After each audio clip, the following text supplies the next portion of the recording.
It's my pleasure to introduce someone I've known and watched grow and be a part of this community for a long time.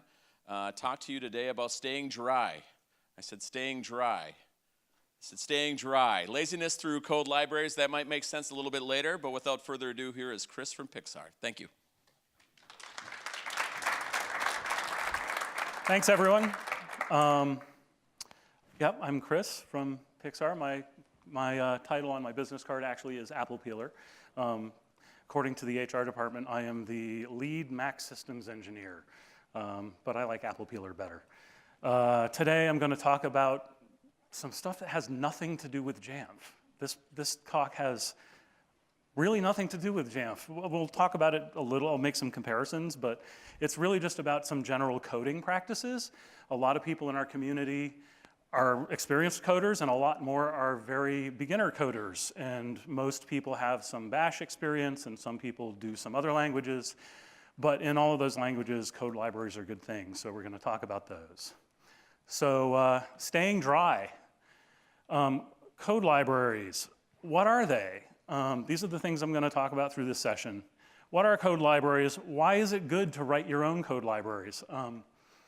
We write a bunch of our code libraries at Pixar just for our own internal use, and sometimes they can be very simple things to do, and doing them in your environment would be a good thing. It might take you a day or two to write some little library and distribute it, and you'll end up saving you and your coworkers and other people in your world a lot of time.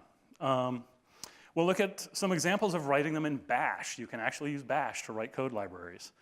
We'll take a look at some other languages, like I'm going to give an example in Ruby, but we'll talk about Python, Perl, other languages. We'll talk about best practices that kind of span all the languages when you're writing a code library, what kind of, or any code at all, but specifically code libraries.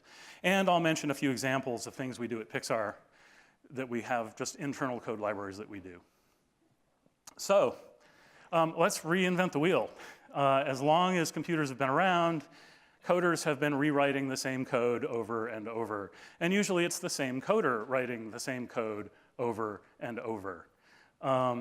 And it's really tempting when you need a chunk of code that you wrote last week to copy and paste it this week into another piece of code. And don't do that.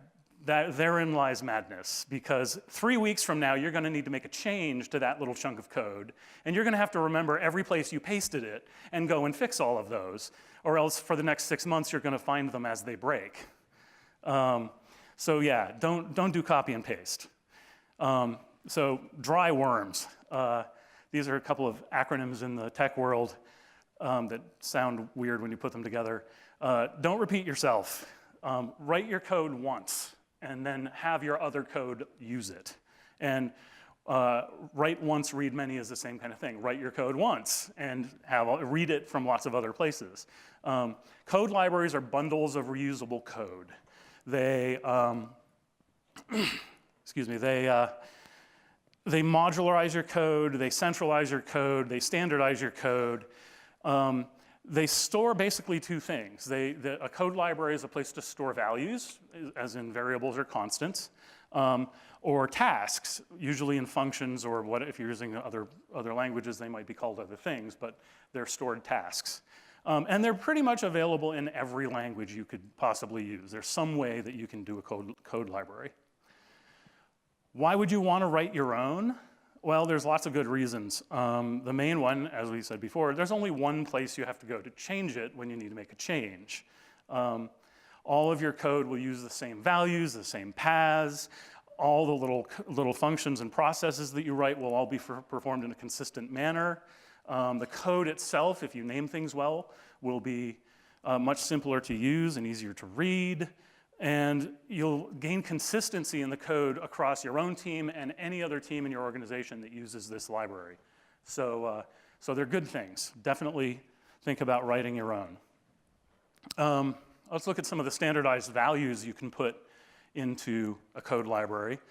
For example, you can store paths to log files, plists, folders, executables, whatever. Any sort of standard file that you might want to use. Put it into a constant in your code library, and then there you go. you just use the constant, and if you later on have to move where that thing lives, you just change the constant. You don't have to go changing all the code that uses it. URLs, not just HTTP URLs, but FTP URLs or any kind of URL. Store it in a single place, and then everything can refer to it.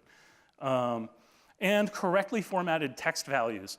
You know, when people fill out forms that are free form, like type in the text, everyone spells things a little differently, or capitalizes a little differently, or uses punctuation a little differently. The same is true of coders who are writing their code a little differently. They might forget that, oh, that has to be capitalized this way. Well, you put that value into a constant in your code library, then they just use the constant, and it's all the same. You don't have to worry about it. Standardizing tasks. Everyone using the code library will be able to do small little functions and tasks the exact same way. For example, writing into a log file. So sure, you could use syslog, you could use ASL, but you've got to learn all the little details of those and how they work, and every coder has to learn to do it the same way. If you write one little wrapper function and put it in your code library, it will do the formatting, and you just tell everyone to use it. And they've got this simplified way to do exactly what you need in a standard way to get the log file updated. You can look up data in a consistent way so that you know, hey, I'm going to look up this value from this database or from this plist file or whatever. Is the thing I'm getting back an integer, or is it a string that contains a number? Because those two things are very different, and your code might break if you do it the wrong way. So that's a good example of how to use a function to standardize things. You can also take multi-step tasks that are commonly repeated and put them into a little function, kind of like a little mini script inside your script. And then everyone can just have a shortcut way to do this like 6-step process. So bash libraries. A lot of people don't think about using libraries in bash, but most of us still write bash scripts here and there because sometimes it's the right tool for the job. Especially quick little simple jobs. So even though we don't think of them, our .profile and .bashrc files are actually code libraries, and they get loaded every time you log in or create a new shell. So you're already using them if you're using those files, so let's expand them and do more with them. Not only can you set your preferences for your shell, but those two files can set local and environment variables. They can define aliases for simple command lines, and you can define functions for bigger processes that you might just do all the time. And you can create them really easily. We have a single file bash library at Pixar that we deploy to all of our Macs. It contains 19 functions and up to 90 values. And I say up to 90 values because in bash, one of the nice things is the existence or non-existence of a constant is a Boolean value. So you can use that in a test. So by setting or not setting something, you've set it either way. You can use it. So we'll see in some examples in a minute how we use that. So let's look at a quick little example. So yeah, I've got some code samples here that are in big font. Hopefully they're all readable for everybody. I tried to make it readable, but there's not a lot of space. So here's a few of the things from our little file. We have a standard log file that we use for all of our homegrown scripts, all of our homegrown tools. They write into that file. We store the path to it there. We have a folder called library admin that we kind of use like Etsy. It's just sort of a place where we put all of our sort of administrative plists and directories of stuff. And in there we have a Jamf directory where we store some files that are somewhat related to Jamf. And the third one down you see is that Jamf dir, and the fourth one is a file in that dir. Now you see how I'm using, in the third one, I'm using the definition of the second one. That's an example of being dry. And then in the fourth one, I'm using the third one. So if we ever decide to move where the library admin folder is, if we want to put it in some other path, we can just change that one variable, and then all the others will just change automatically. So that's an example of staying dry. Build small and build up from there. So here's some more complicated variables in bash. The top one is, it just stores the OS version. It's just the output of that command. How many of us remember that exact command all the time? well, that'll spit out the product version. That'll spit out 10.6. Whatever, whatever the version is. And we don't worry about that. When the file gets loaded, it's just there in that constant, and we can just always use it. Now, in the second one, we're using a little command line to pipe that value and cut out just the major version. So it would be, in 10.12, it would be 12. And then we use that in a case statement, and here's where I'm doing the setting versus not setting a value. So if the major version is 13, the variable High Sierra is set to a 1. If it's not, then the variable High Sierra is just not set at all. So in our code later on, we can just test, is High Sierra set? And if it is, then we know we're there, and we can do things. And I put a dot at the bottom because we have that going all the way down back to like, since we started writing this thing 10 years ago, 15 years ago. So here's a couple of functions in Bash, really simple ones. So that first function, I just want to find out if this machine is in a certain Casper group. So we have a launchd job that runs like a couple times a day or every hour, I can't remember, that populates that Jamf group file with just a 1 per line list of all the groups that this machine belongs to. So that we can then write code that basically does group scoping and behaves differently based on the group membership. But the code itself doesn't have to reach out to the server with the API. It just looks at that file, and yeah, it's up to date by once an hour. That's fine. But that's an example of, we just say in-group group name, and it doesn't actually return a value. It doesn't actually give us a yes or a no. It gives us an exit status of 0 or 1. And we can test that and react to it. The next one actually does spit out a value, and it just spits out the console user by using that long pipeline. So, hey, who's logged into the console right now? Rather than remembering all those commands in the pipeline, we just do that.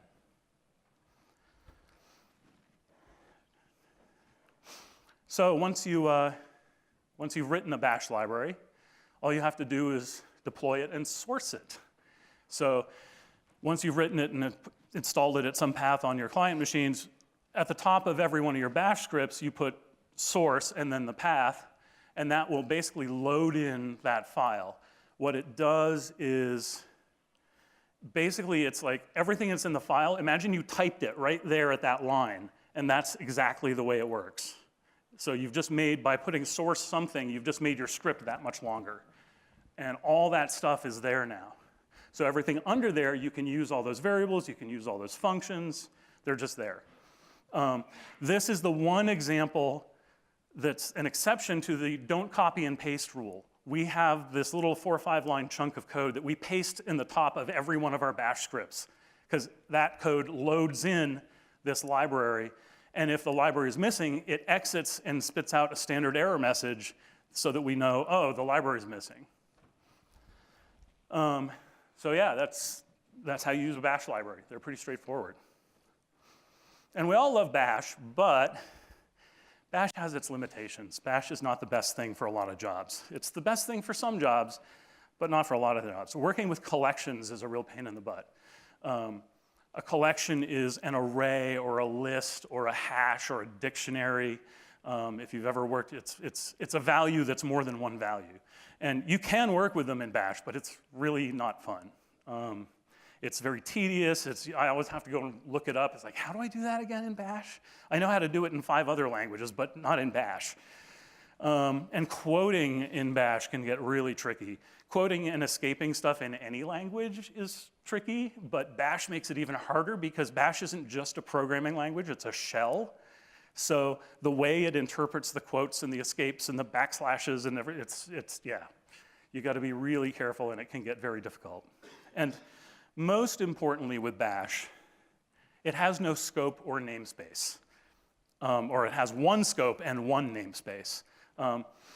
In programming, the scope of something, the scope of a variable or the scope of a function means what parts of the code can see this thing directly. So I'm down here writing in this part of my code, and this thing is defined over here in this part of my code, which might be in different files. when I refer to this thing down here, can this thing actually see that thing? That's what scope is. And related to that is this concept of a namespace. A namespace is, it's all of the names of the variables and functions that are in one scope. So it's like in this room, everything has a name, and those names must be unique. And maybe in the next room over, so there's a Chris in here, and there can't be another Chris in this same room, but there could be a Chris over there. That's a concept of namespacing. And because Bash has only one namespace and one scope, every variable you define, every function you define, everything you define is all in this one big space. And as your libraries get bigger and your scripts get bigger and more complicated, you're going to forget, oh, I used this name way back over there in that other file that I just loaded in, but I forgot that I used it, and now I redefine it down here. Well, guess what? That one just got blown away because you redefined the name. And when you get really into larger bash scripts, you start running into that problem a lot. So that's the biggest downside. You can use prefixes to help that. So my examples, foo_xx and foo_yy, you know, every variable that has to do with this sort of little part of your code, put a prefix in front of it. That'll help. But you're kind of artificially namespacing it. But you gotta remember to do that. It's still weird, yeah.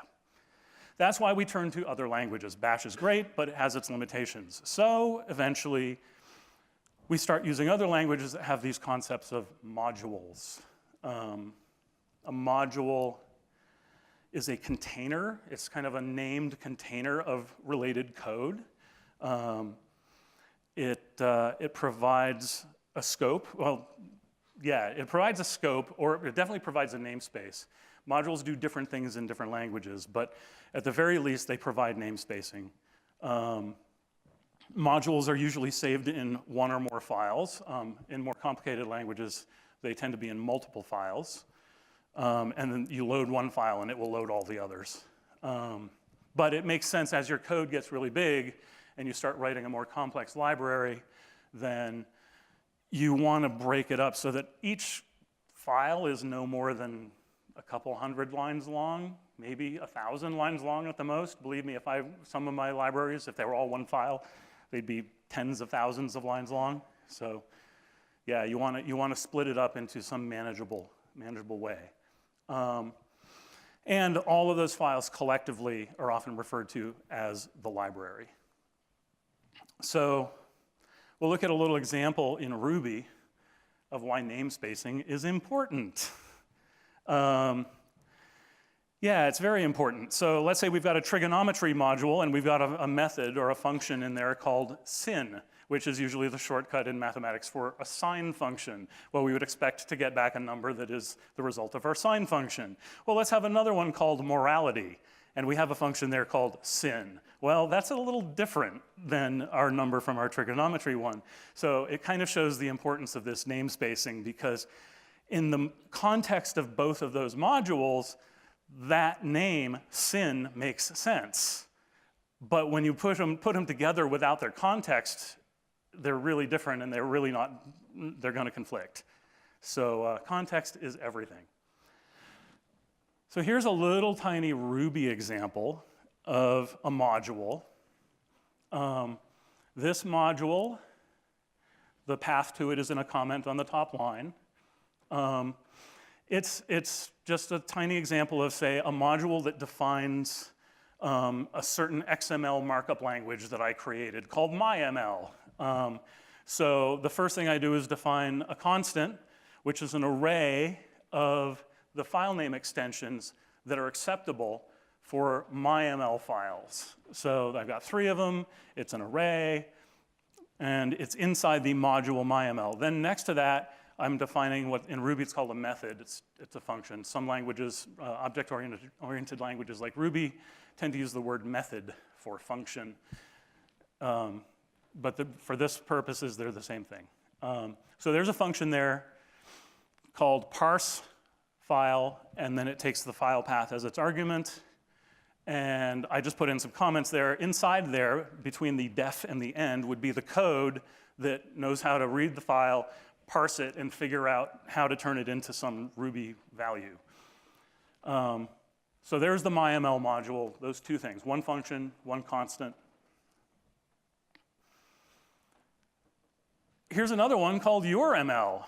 Almost similar, it's still an XML language, but it's your XML language, it's not my XML language. So it's gonna have extensions, and it's gonna need to be parsed. And there's gonna be a lot of commonality between these things, but they're very different. But in both of them, I wanna use the name extensions to define the array of extensions that are valid for these files. So I'm defining the exact same constant and the exact same method. And they do similar but not exactly the same things, but their names inside their modules are exactly the same. And that's the best example I can give of namespacing. So now let's look at it in a little tiny Ruby code. So at the very top, in Ruby, the way you load in such a file or such a library is with the require command. So I'm requiring my module, then I'm requiring your module, and now I've got them both in my code, in my process. And now I can refer to the different, the constants that are both called extensions. In Ruby, I can use the double colon as a separator between the module name, the namespace, and the things inside it. And that's how Ruby tells the difference between the two. Because when you loaded it into memory, they're in different parts of memory, and they can have the same name because they're not. The real name is the full name. It's kind of the difference between a full path name and just the file name. You can't have two files with the same name in one directory. You can't have two constants with the same name in one module. Same idea.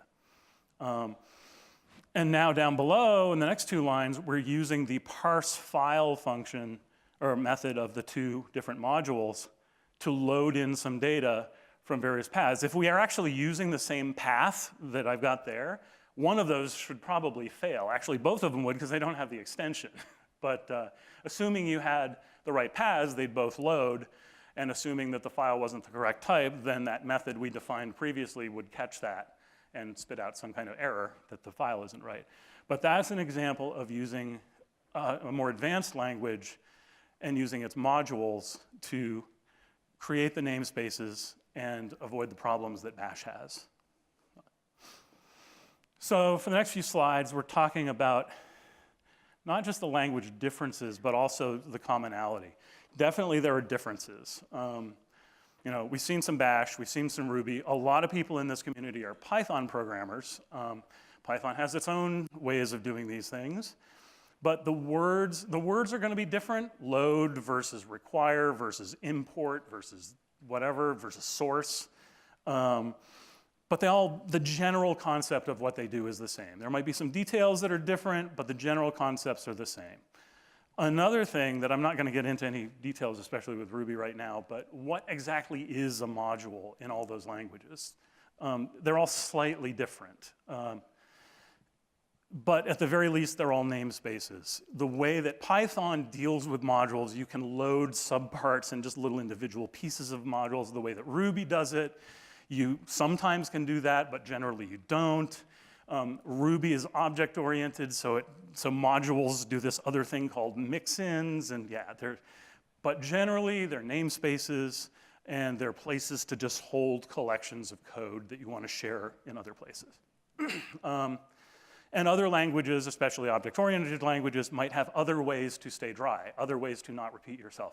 In an object-oriented language, that means that you define a class of objects, say like a mammal, and then you might define different mammals underneath there. Well, all the shared stuff that all mammals have, that code is written here, and then dogs are here, and cats are there, and cows are there, and pigs are there. So the differences are in all these files, but the commonality is in this one file. So it's the same idea, it's just more hierarchical. And different languages have different ways to do stuff. But all the languages, there's some really general stuff to keep in mind. General goodness, how to write a good code library no matter what language you're in. First, when you're writing functions or methods, keep them simple, keep them short. They should do one thing, and they should be opaque so that the code that's calling the method shouldn't have to worry about what the method is doing, only what is the result of the method. They shouldn't care how it happens, they should just care what happens. So don't worry about that. When you're writing your code, separate it in your brain, separate it. Don't think of it as one big process. Think of it as little tiny processes that are talking to each other. And that makes the code easier to work with. Build from the bottom up. We were looking at some of the bash stuff, and I had a couple of paths, and then one of the paths was a folder, and then the next one was a folder inside that folder that used the first one to define the second one, and then the third one was a file inside the second one that used that to define. That's an example of building from the bottom up. Same with functions. When you write a function, break it down into the little tiny pieces that it can do. Each one should be 10 to 30 lines long. If you find yourself writing methods that are more than 30 or 40 lines long, try to break them into smaller methods. And then this method can call that method to get what it needs and then keep going. It just makes the code, it sounds like it might make the code more complex, but it actually makes it easier to read and easier to maintain and more reusable. Because once you break that long method or that long function up into small ones, you might find that these small ones have other uses in other places and suddenly you're more flexible. Yeah, keep them small and don't repeat yourself. When you find yourself writing like this 2 lines of code and then almost the same 2 lines of code, but not quite. Well, find what's different between them, take that out and make them a function all on their own, and then those 2 differences are what you pass into it. So that way you can keep it all modular, don't repeat yourself. If you find yourself like almost copying and pasting, it should be a trigger, don't do that. Write something external. Don't repeat other people either. Use other people's code libraries. That's what they're for. Most languages come with what's called a standard library. Just if the language itself is there, then there's all these other libraries that are there that they aren't all loaded when you start up the language, like Ruby or Python. Because if they were, the language would be too slow, and you don't need the net HTTP stack to do what you're doing over here with this whatever. So it'll be there if you call it, if you load it in. And yeah, I know Ruby comes with like 75 or 80 libraries that are just there. And then if you go out and look around, Google around a little bit, there's thousands out there. Like the world has lots and lots of them. It's okay to require them in your code because then you're not repeating yourself or other people. Why should you reinvent the wheel if someone's giving you the wheel? Here, have a wheel, take it, use it in your code. It's okay. If you're gonna re-release the code or do whatever, check the licenses, make sure that it is open source and you can use it the way you're gonna use it, but there's usually lots of stuff out there. And also, if you find yourself writing something that others might find useful, think about open sourcing it. Put it up on GitHub.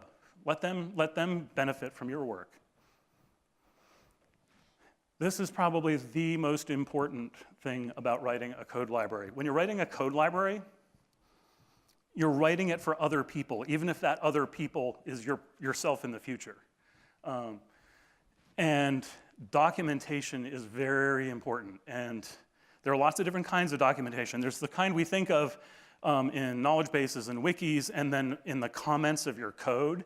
When I see code that has no comments in it, to me, that's a sign of a bad programmer. Even if it's an amazing programmer who wrote it, it's like it's a bad programmer. You need comments in your code that kind of at least briefly give the overview of what's happening. The way to make the comments less necessary is self-documentation, and this is the hardest part of coding other than complex algorithms. What do I name this variable? What do I name this function? What do I name this? What do I name this module? What do I, naming things, it sounds simple, it is not simple. To do it well means that you're doing it in a way that when I see the name of a variable, that name tells me, that's the documentation. It tells me what the value inside it means. You know, the number 12 doesn't mean anything all by itself. But the number 12 inside of a variable called number of children, guess what? Now it means something. It means you're pretty active. So yeah, names have meaning. Names are documentation. The name of a function should not only tell you what the function does, it should tell you what it needs. What do you have to give into the function? The names of the various parameters to the function are very important, because when you see the function, you usually see its name and the parameters. Those should be the primary documentation. The name should tell me what it does or what it gives back, and the parameters tell me what they should be. Back in the old days of programming, like in the 70s, RAM was very, very expensive and there wasn't much of it. So programmers used very cryptic, short, tiny names for everything. We don't live in that world anymore. You don't have to worry about RAM usage when you're naming things. Name things with lots of underscores or camel case or whatever. Make it an explanatory name.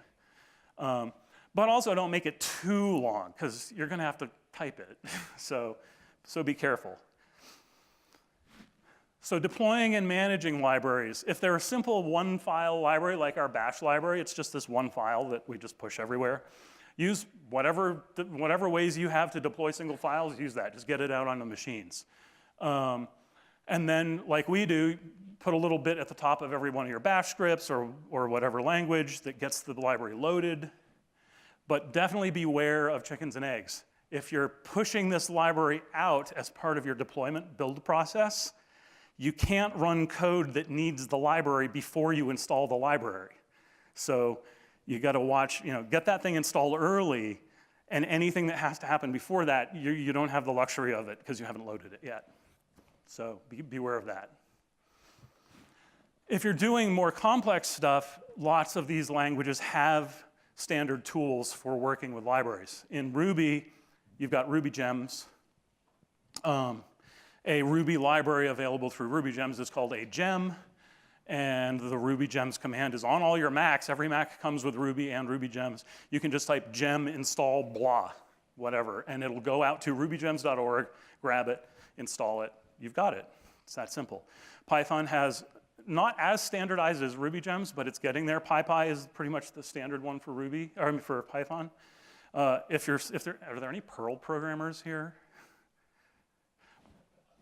We've got some Perl programmers, great. Perl has had CPAN for like eons. I remember using CPAN like in the 80s. And then Objective-C has CocoaPods, which, by the way, is written in Ruby and is a Ruby gem. But CocoaPods is a standard way to share and manipulate and install and work with Objective-C libraries. And JavaScript and Java and whatever, there's tons of others. RPM is the standard Linux and C one. These tools are out there, and if you're going to write libraries in these languages, it would behoove you to use these tools, even for your internal distribution. We are a Ruby shop, and at least on our Mac team, the rest of the company's Python, but we're Ruby. But we run our own internal Ruby documentation server and Ruby gem server because we use so many Ruby gems. So speaking of our own stuff, here's a few examples, just a few, of some of the internal stuff we do at Pixar. These are all Ruby modules. They're distributed as gems to all of our machines that we've written internally. PixLDAP is it's an LDAP library. There's a standard LDAP library that you can get through rubygems to talk to LDAP servers. But it's very generic. It's for talking to any LDAP server. We have ours, which is tailored to our environment with lots of specific stuff. So I wrote this library so that all the other tools that we use that need to talk to LDAP just use this. And now we've got a simple, standard way to access our LDAP server for all of our Ruby code. PixPrint is the entire company's infrastructure for printing. It runs the servers. It runs the client software for choosing printers. It runs a little like map server, so we can see maps of all of our buildings with dots where all the printers are, and you can hover over them and see the details and stuff like that. We've got about 200 printers. So all in one 4 buildings, I think. So, yeah. PixSSO, single sign-on, with access to keychains. It's just how we deal with our web-based single sign-on, internal single sign-on system that we've had for ages. This is not like Okta. We have Okta also, but just for our internal single sign-on. And I've integrated it with a third-party GitHub library that is Ruby access to the keychain. So I can write code that will prompt you to sign on to single sign-on and then save everything in the keychain so it doesn't have to prompt you again, so on and so forth. PixWR is our work request ticketing system. It's a homegrown system that we've had, again, for eons. And this is just Ruby access to that so we can, like, automate stuff. And then more examples from Pixar. These are open source.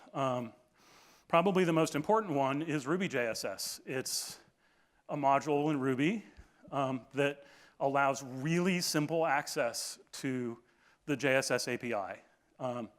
It makes working with it dirt simple. You never see any XML. You never see any JSON.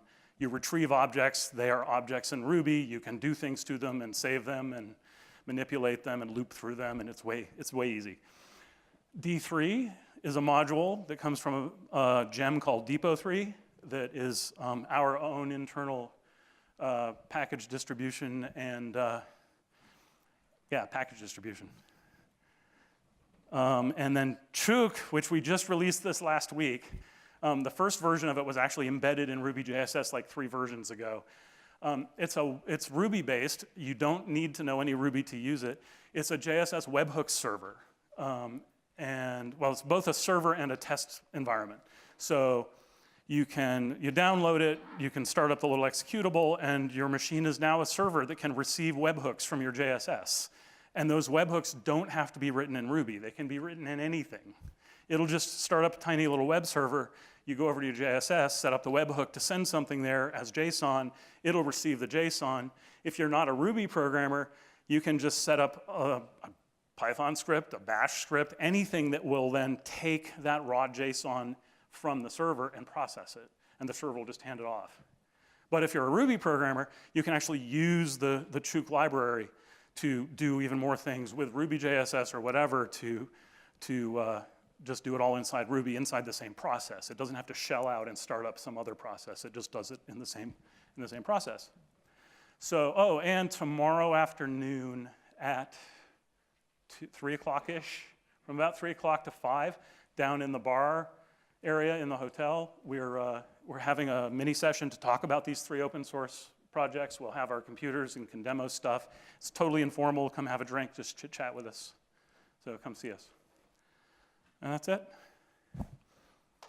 We did good.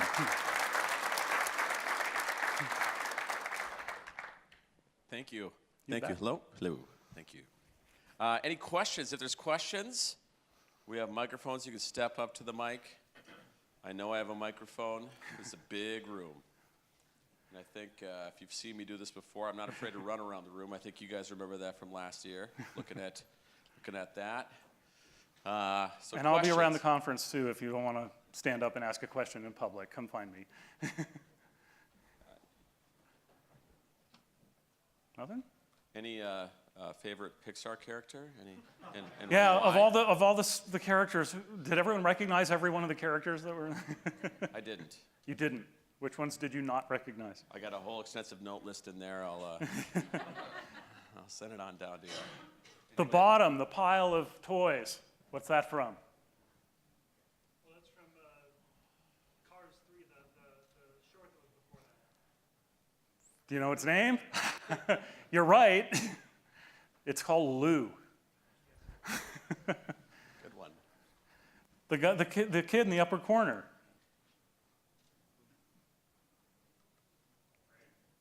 Nope. These 3 are all from shorts.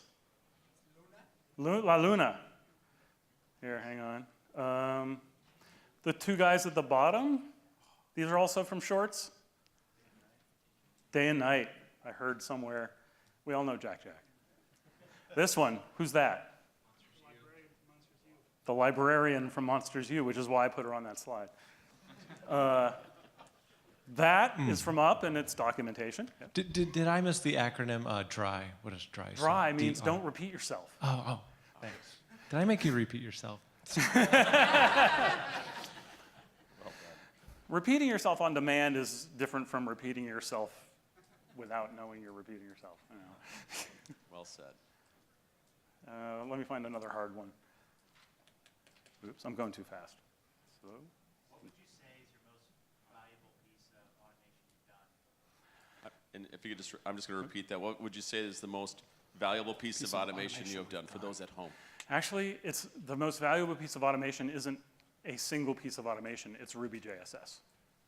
It just this layer between my coding and the actual API and the raw source of the API.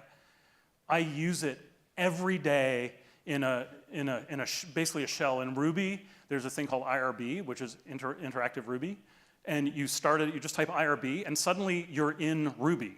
And it's like when you just open up a terminal and you're typing, you're in bash, and you could just type a bash script and it would work. Well, you type up start IRB, you're in Ruby. And you just type Ruby code, and it just works. And I know ruby-jss so well that I can just start it up. I've made a little shortcut for connecting to our server. So I just type JSS, and boom, I'm in. And now, what do you need to do? I can just on the fly, interactively, real time, just do stuff with my JSS. And I do that every day.